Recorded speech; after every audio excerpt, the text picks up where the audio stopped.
How to find friends on Facebook with phone number.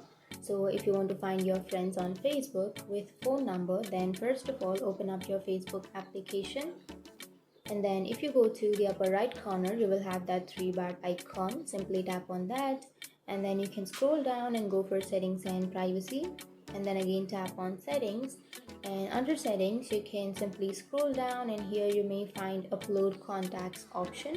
But if you don't find that here, you can go for the search icon which is on the upper right, and then you can search for upload contacts, and here you will have an option to upload contact. You can simply tap on that, and it will take you to this upload contacts option. So you can choose Facebook or Messenger or Instagram.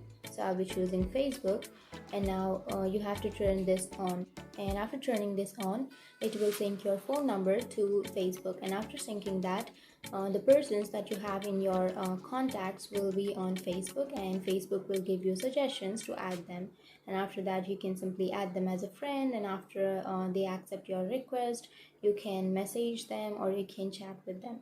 So that's it. That's how you find people with your phone number. And if you have any questions, feel free to comment below. Thanks for watching.